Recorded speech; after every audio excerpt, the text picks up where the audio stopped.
Over time, passion in a marriage can fade, leading women to seek excitement and validation elsewhere.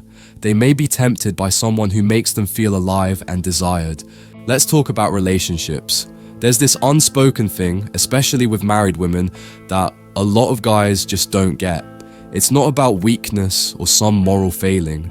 It's about how we're all wired for connection, for feeling seen. Imagine this: Sarah, married for 10 years, 2 kids, the whole suburban dream. In the beginning, it was all late night talks, shared dreams, that electric feeling. But life gets in the way, right? The talks turn into grocery lists, the passion fades, and she starts to feel invisible, like a ghost in her own house. It's not that she hates her husband or that she's plotting some grand betrayal. It's more like a slow drift. Picture a casual conversation with a guy at the gym. He actually listens when she talks about her art hobby, something her husband hasn't asked about in years. Suddenly she feels alive again. It's like a breath of fresh air after being trapped in a stuffy room. Dr. John Gottman, a big name in relationship psychology, says it's not the fights that kill marriages, it's the indifference. That's what Sarah's feeling.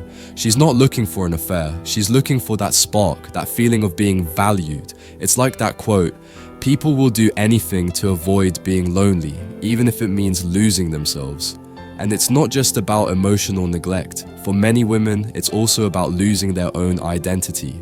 They go from being Jane the artist to Jane the wife and mom. Those roles are important, but they can also feel suffocating. So when someone sees her, not just her roles, it's intoxicating. Now, here's where it gets tricky. It's never a sudden plunge, it's a slow, slippery slope. Sarah starts justifying things. "It's just a friendly chat," she tells herself. "I'm not doing anything wrong." Our brains are amazing at self-deception. Psychologists call it cognitive dissonance. When our actions clash with our beliefs, we bend reality to make it fit. "If he paid more attention, I wouldn't need this," she thinks, or "this is just a little harmless fun."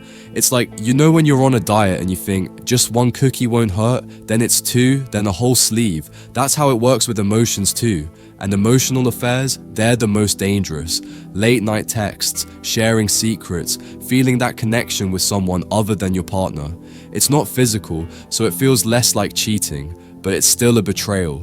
It's like building a secret garden, and you're the only one with the key. Then comes the "I deserve this" phase. "I've given up so much," Sarah thinks. "I deserve to feel wanted." This is the point of no return.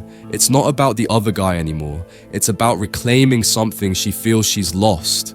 The first time she hides a text, the first time she lies, it feels wrong. But we adapt, we get used to it. Like how a frog in boiling water won't jump out if the heat is slowly turned up. The guilt fades, the lies become easier, and suddenly she's trapped. It's like that saying, "The chains of habit are too weak to be felt until they are too strong to be broken." And then, her husband becomes the other person. The new guy is the one she shares her dreams with, her fears, her laughter. Eventually, it ends one of 2 ways. She gets caught, or she leaves. Either way, lives are shattered.